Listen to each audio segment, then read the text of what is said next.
Hey, I'm Riley, and this is the Superhuman Podcast. At Superhuman, we bring you cutting edge insights from health experts and high performers to help you unlock your body's full potential, supercharge your mind, and achieve more with less effort. Do you want to fix nagging health issues, boost productivity, spark genius ideas, master stress, build better relationships, and increase your income? It all starts by optimizing your inner machinery. My guest today is Dr. Daniel Gartenberg, also known as Dr. Snooze, is the founder of SleepSpace and one of the leading voices in sleep science today. With a PhD in applied psychology, he's published over 20 peer-reviewed papers on how to measure and enhance sleep and advises companies like CPAP.com, MD BioWellness, and more. His fascination with sleep began during his own struggles with insomnia in college, which sparked a career dedicated to understanding and improving human rest. And since then, he's invented multiple cutting-edge tools from smart alarms to help you wake up from light sleep to sound-based deep sleep stimulation to CBTI programs to help people fall asleep faster. Not only that, as a biohacker and founder of DC Quantified Self Chapter, he believes that even small increments in sleep can have massive public health impact. And despite everything we've learned, he argues sleep is one of the biggest frontiers in neuroscience and human performance. Dr. Daniel, welcome to the show. Thank you for having me. And what an amazing intro. Very in-depth, and I appreciate it. Yeah, it's really cool, everything that you've done within sleep. And I think a lot of people know a lot about nutrition, or there's people you can at least consult for this stuff and for personal training or for fitness. But it's so rare for people to just talk about sleep. I mean, people know who Dr. Matthew Walker is, but that's sort of essentially it. So I think there needs to be more people spreading just this knowledge because sleep is ultimately everything, as you know. So I'm really curious, like, what got you into sleep in the first place? I know I mentioned some of the insomnia that you had in college, but what triggered that to start studying sleep more and led to the fascination of sleep? Yeah, and Matthew Walker's really trailblazed the field, but there should be more perspectives in there. There's a couple of us, but he's really the one that broke through. And what got me into this space is actually similar to some of Matthew Walker's research, which is this idea of deep sleep stimulation. So in grad school, I took a neuroscience of sleep course. And in that course, we went over one of the main theories of why we sleep, which is called the synaptic homeostasis hypothesis, which was developed by Chiara Caccelli and Giuliano Tononi. And it's basically this idea for what the different sleep stages are doing. So essentially, deep sleep and REM, we want more of those. But light sleep is also regenerative. That's something that it's a little bit of a misnomer and confusing, I think, for some people. But essentially what happens is during deep sleep, you down-regulate all those connections that you make during the day, such that the relevant things to your survival can surface to the top. And then in REM sleep, you replay and integrate those things into your long-term memory and personality. And that just sort of fascinated me. And really, to your point, you have these nutritionists, you have these, workout specialists, exercise coaches, and there's a lot of professions around these fields. But, a sleep doctor actually technically doesn't even really exist in the United States. And, there's people who study sleep, they end up calling themselves like sleep doctors or sleep scientists like me. But there's a lot to be still known about what sleep actually is, which is why I find it so fascinating. And just to circle back on this here, what really got me into this is this idea that if you could just improve what you do for 8 hours a day, even a small amount, it would be amazing for society. So that's sort of what got me inspired in the space. I have my own issues. Actually, relatively more recently have dealt with my own sleep apnea issues and issues with breathing well during sleep, which is a quite common thing. And I'm a researcher. I'm a mad scientist. And sleep sort of ties in a lot of my interests, whether that's computer programming, AI, neuroscience, biology. And there's a real need. I mean, doctors are only trained, usually they get about 2 hours of didactic training on sleep. Whereas, you have these, different medical professions that really focus on diet and exercise.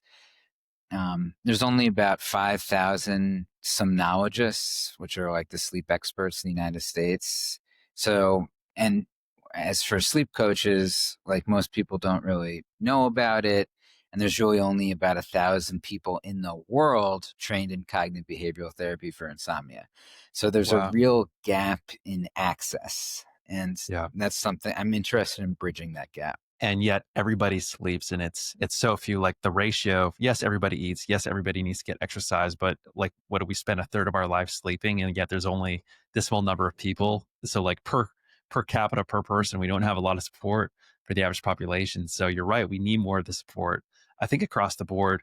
Now for people, they know what happens when they don't get good sleep. Could you explain like on a beginner level what happens in our biology when we don't get good sleep, maybe over one night and as that accumulates over time? Yeah, I mean, eventually, if you don't sleep, you'll kind of go crazy. Like your body needs to sleep. So it affects basically every single organ, every single chronic disease. Essentially, if you look for the relationship between sleep and every chronic disease, you'll find it there. Cancer, Alzheimer's disease, which is what I study in particular. For Alzheimer's, there's this recent evidence that it cleans out um, something called lymphatic drainage.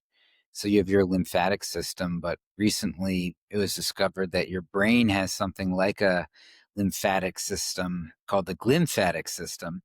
Hmm. And it's basically like you can think of it like a sewage canal for all the toxins that build up in your brain. And one famous researcher, Nedergaard, even coined that sleep is the garbage truck of the brain, bringing out all these Mm. metabolic wastes that form throughout the day. And deep sleep, in particular, is what helps with that process. Basically, when you're in deep sleep, that system pumps about 2 times as much of the cerebral spinal fluid out to your spinal cord and eventually your kidneys. So, and this has been related to Alzheimer's disease, essentially cleaning out beta amyloid plaques and Mm. tau pathology, which are associated with Alzheimer's disease. And that's why the NIH has funded some of my research because I've been developing technology to try to help increase deep sleep, and thereby you could potentially reduce conversion to mild cognitive impairment and Alzheimer's disease, essentially Wow. sleep as a primary prevention strategy for these diseases. But to get back to what you said, I mean, and also people don't think about this, but emotional regulation, I think Mm. most people can relate to when you're sleep deprived, you're a little bit crankier. You're also Yeah. more likely to take risks. A simple way that I like to think about it is, um, you know, sleep basically helps us so your brain doesn't overheat and explode. And there's a couple of reasons why we sleep.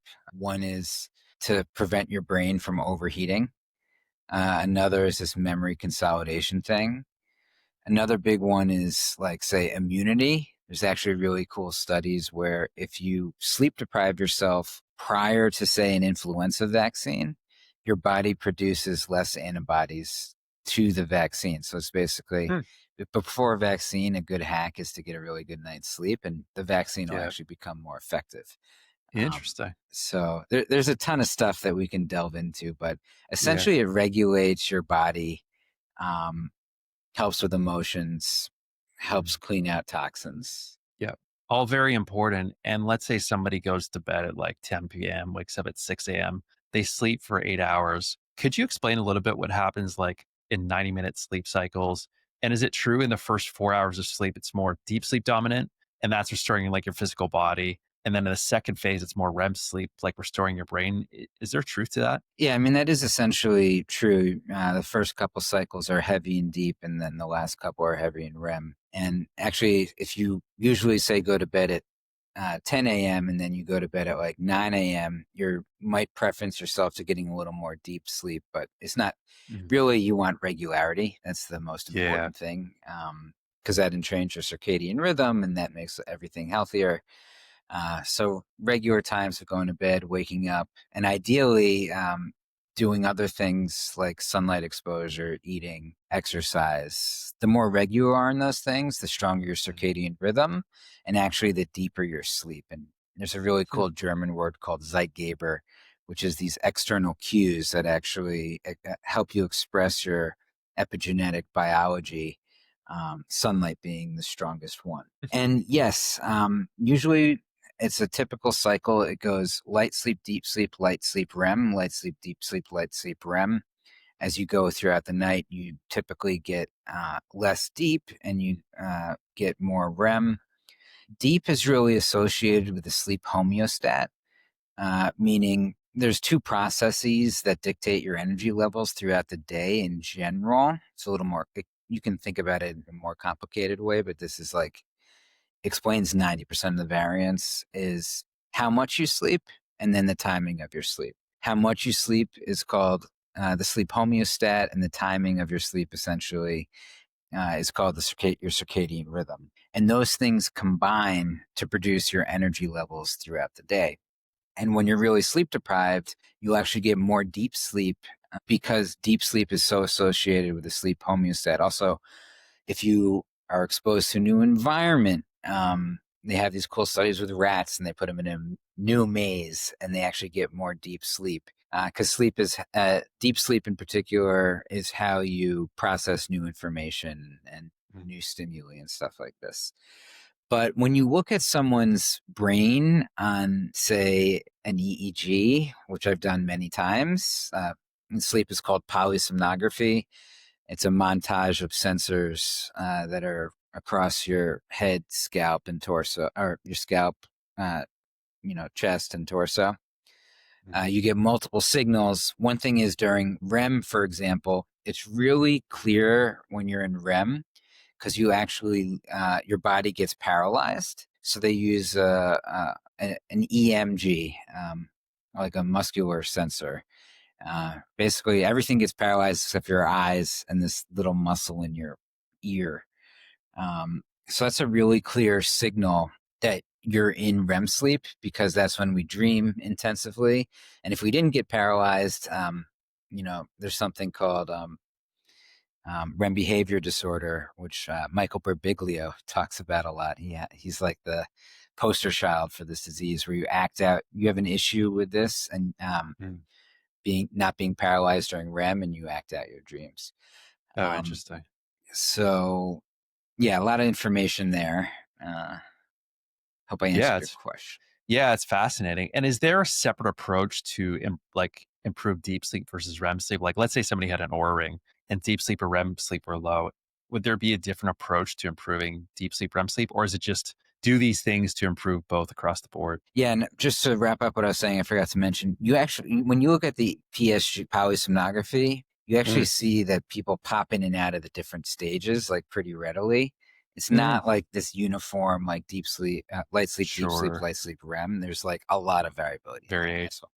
I just want to say that. But usually within a person, you sort of have a similar pattern every night.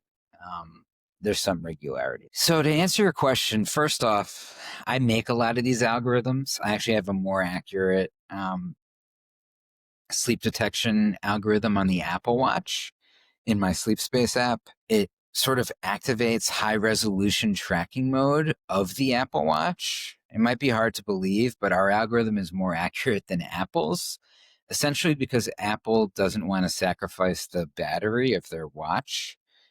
But we push the phone into like high resolution tracking mode. Where we're sensing heart rate at a higher level of granularity and whatnot. You can see Apple's algorithm next to ours in this thing. And we do this in real time and we adjust sounds based on this to try to help you sleep more deeply. So to start out, I'm intimately familiar with the algorithms, and to some degree, you should take them with a grain of salt. They can be quite off. I like to use them as presenting relative truth to me. Basically, what I mean by that is if the aura says I got 30 minutes of deep one night and 45 another night, I believe that I slept better on the 45 minutes of deep sleep. That would be low deep sleep. Nice. you're trying to get usually like around 2 hours of REM and deep sleep.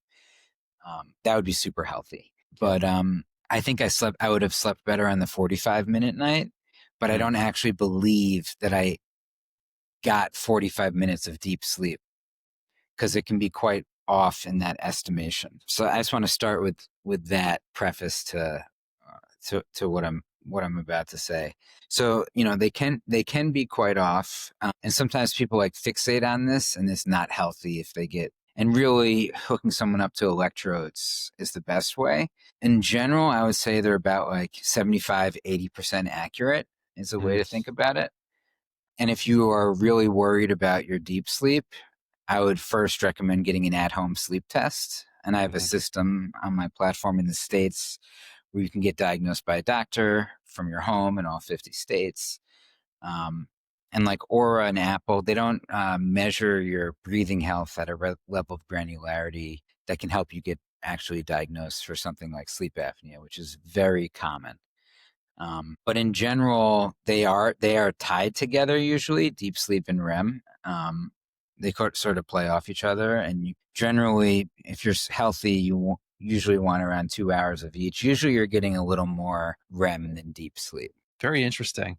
Between the deep and the REM sleep, I'm sure everybody has a different chronobiology, meaning they go to bed at a certain time, wake up at a certain time. Some people need more 7 hours of sleep or 8 hours of sleep. Is it possible? There's a lot of people I work with who are like high end entrepreneurs, executives, and they see sleep as a liability. They'll sleep when they're dead and stuff like this. And they ask me, is it possible to reduce the amount of time I need to sleep by improving my sleep quality? Is that a thing? And is that possible? Like, can I sleep 1 hour less a night if I improve the quality of the deep and REM sleep? Um, I mean, I guess to some degree it's true. Um, Generally, you don't want to sleep deprive yourself, and Yeah. basically, like 95% of the population physiologically need about 7 to 9 hours. So just to throw that out, when someone says that to me, almost every single time, they actually do need to sleep more. Yeah. So just starting with that piece of the puzzle, Mhm. and it's going to make you be more productive, and it's going to make you be healthier, and you're not going to burn out, you know? There's like 0.01% is everyone thinks they're this person, but they're almost never this person. 0.01% of the population has certain genes that make them short sleepers where they physiologically actually need like 5 to 6 hours of sleep. But people that get 5 to 6, besides those people that get 5 to 6 hours of sleep on a regular basis are going to die sooner than if you Yeah. sleep the amount that you need. Now, to speak to what that entrepreneur, to validate what that there's some truth to what that entrepreneur is saying, that high performer is saying. It's a U-shaped curve in terms of sleep and morbidity, where essentially short sleepers are more likely to die and long sleepers are also more likely to die. Mhm. People that sleep 9 hours or more.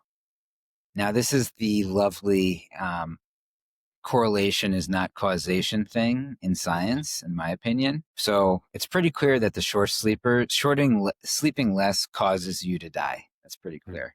But I wouldn't say that sleeping more causes you to die. What's probably happening is you have some underlying chronic health issue. You're sick. So your body needs to sleep more. And the underlying chronic issue is what's going to make you die. And your body probably actually yeah. So, what I was saying is that causation does not, or sorry.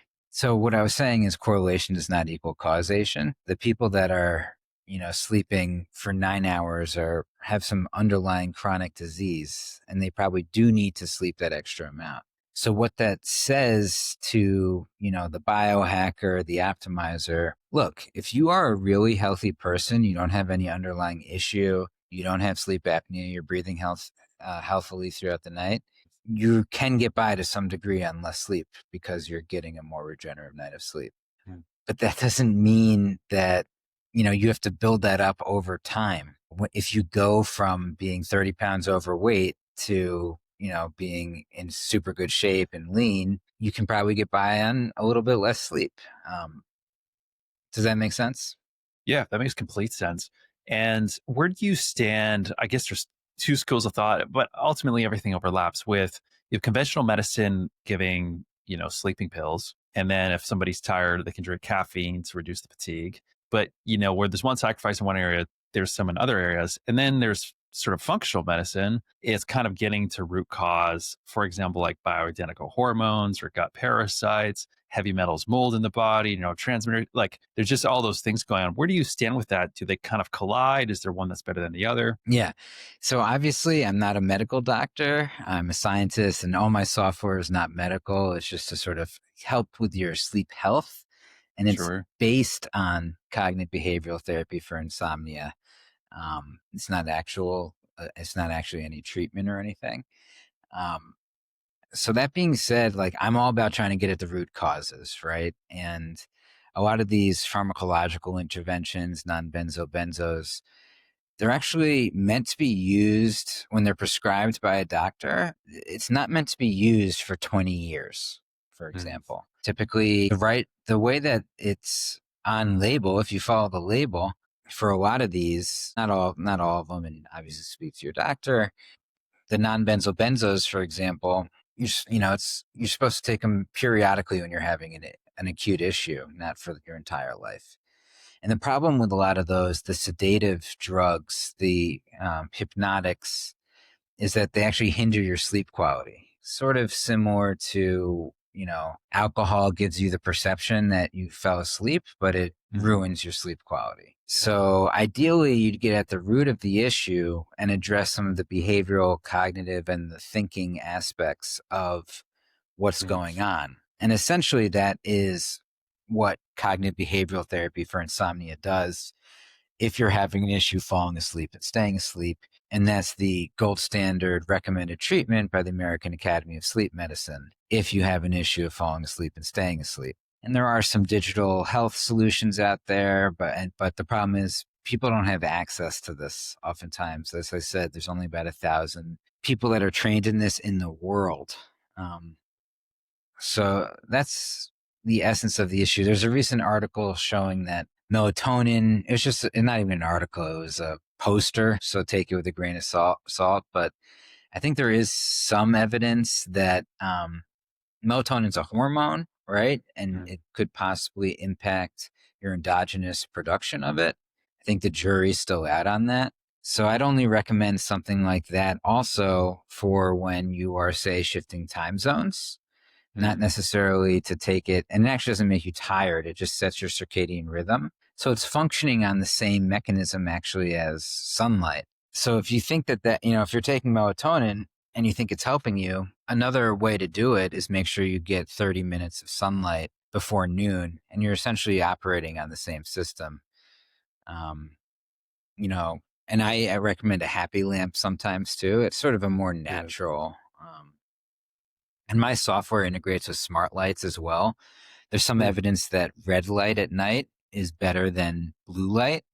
So we adjust everything red at our bedtime ritual, have ocean waves play, and then it goes into our smart Cool. sound machine, and then lights that brighten to wake you up. And I have some phone addiction solutions that I just developed as well, because I think that's a That's real awesome. issue for a lot of people. Maybe if I were to take something, I think the safety profile of L-theanine GABA is better, just in terms of long-term issue. It doesn't have a serious GABA is the most common inhibitory neurotransmitter in the brain.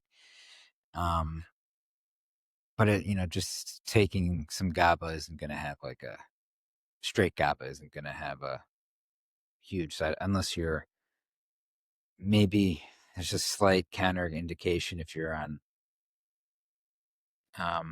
certain medications. Your blood pressure could go to, if you're already on a blood pressure medication, it could potentially go too low, but you'd have to take a huge dose, I think. But talk to your doctor. Yeah, talk to your doctor. I've heard interesting things where, let's say, for example, somebody had, I don't know if this is in the scientific literature, let's say somebody has a gut parasite that they picked up. And it seems like if you eat certain foods, you have a gut parasite like Giardia or something, a lot of the nutrients can be taken from the gut parasite. But a lot of our brain neurotransmitters almost come from our gut. For example, like we think of tryptophan when we eat a turkey dinner. Tryptophan goes to 5-HTP, which goes to serotonin, which converts to melatonin. And a lot of the serotonin and melatonin is produced in our gut, not necessarily the brain. And if there's some inhibitory thing going on there, it seems like that might impact sleep. Do you think there's any validity to that? No, I mean, I think there could be. It's not my area of expertise beyond my wife. I think has had some issues with this that may have impacted her sleep and mood, but definitely dealing with underlying issues like gut problems and hormone, and Yeah. also thoughts, feelings, and behaviors around the issue that you might be having. And you're breathing at night. I'll say it again. I mean, it's just so Right. common that people aren't breathing well while they sleep, and that's impacting their sleep quality. And my Yeah. software, you can measure your snoring and stuff. Cool. Basically, anyone that snores, grinds their teeth, has acid reflux, dreams of drowning, which that's really, Hmm. you almost certainly should get checked out. Um, there's a couple other things. Tired during the day after adequate sleep. That's a big one. If you have any Mhm. of those symptoms, you should get evaluated for sleep apnea. You can do it crazy cheap in the United States, at least. Mhm. It's like it's like $180 Mhm. from your home. You don't have to go to a sleep lab. That's at Yeah. least for the Those are the first old days. stage. Yeah, Yeah. there might be a time, or if it's complicated, there's a moment where Mhm. you probably should go to a sleep lab. But Yeah. at least to start, if you have any of those things, you should get evaluated. Yeah. Makes sense. And what makes you excited about the future of sleep? Where's it going with AI in the next and everything else in the next 5, 10, 15, 20 years? What makes you excited? Yeah, I mean, sound, light, and temperature to enhance sleep quality. That excites me. Basically, your environment adjusting while you're sleeping to make you sleep deeper. And that's what Yeah. I'm known for, is using sound to promote this deep sleep stimulation effect, basically pulsing sounds to prime these regenerative delta waves. Interesting. Um, and I've built and validated some technology around that. Things like temperature, there's some cool stuff there, smart lights. And recently I implemented Dr. Snooze AI, which is a chatbot. You can basically ask it anything about sleep, even like your dreams and stuff, and it'll, Hmm. give you real time like information right away about whatever you're asking it. And I think that's what's exciting, is this idea of personalized medicine. Like, Yeah. everyone is going to have their sleep software giving you personalized insights. And, I'm already doing it to some degree, but it's going to get much better with like a virtual video coach that really speaks Sure. to you about your data and stuff like that. So we have that in the Yeah. pipeline, that we're building some Wow. stuff around this. Yeah, that's very exciting because like the best thing for sleep, they say, as like a technology thing in terms of like the temperatures. You always hear about 8 sleep. I mean, it's thousands of dollars, but how it Right. dynamically adjusts to your body temperature. So to have something like this, like you're talking about, that dynamically adjusts to you and you can see it in a personalized way, it's amazing to see where this is going to head. And with better sleep, it's going to improve a lot of people's lives. Yeah, and I'll just throw out, I consult for a company, perfectlysnug.com, that has a lower price point than 8 now. But Mhm. yeah, there is some stuff to temperature improving sleep. But there, as you said, there can be a big personalized story where everyone's going to be sleeping very differently, and Mhm. possibly even connecting with their dreams in a more Oh, meaningful way to interesting. help you more fully self actualize the person that you want to be, because Oh, sleep is literally how we program our minds. And there's something in sleep science that is really exciting called targeted memory reactivation.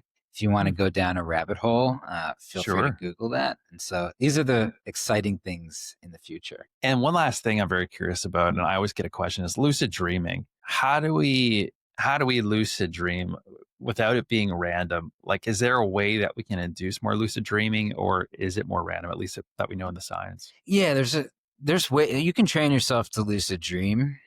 I've Mhm. gone down the path a little bit, and it's related to that concept of targeted memory reactivation that I said to you before. One of the hacks is to think about having a cue that you do during the day.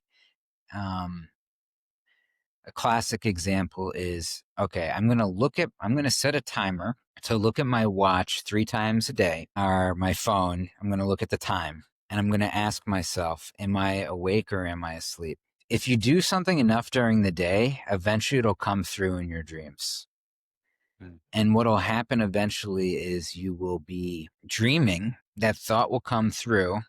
You'll look at your watch or your phone for the time in your dream, and you won't be able to read the time because you can't actually read time in your dreams. Mm. And that's going to be a cue that you're dreaming, and that can help you start to lucid dream. There's a lot of other ways of doing it too. So I augment that idea where you look at your time and then play a certain sound, and then I'll actually replay that sound when you're dreaming. And that helps with this process of lucid dreaming and self-actualization. Fascinating. Yeah. Very cool. Love everything that you mentioned. Where can people find you if they want to learn more about what you do? Sure, yeah. All my stuff is at sleepspace.com, and you can learn more about me if you do SleepSpace and just type my name, and my whole bio comes up. Awesome. We'll put all that down in the show notes below. Thanks again, Dr. Daniel. Really appreciate it. All right, guys. Thank you for tuning in. I hope you got a lot from today's episode. If you're ready to take your health and performance to the next level, grab our free superhuman guide at getsuperhuman.io/playbook. Hit subscribe, share this with someone who needs it, and I'll see you in the next episode. Stay superhuman.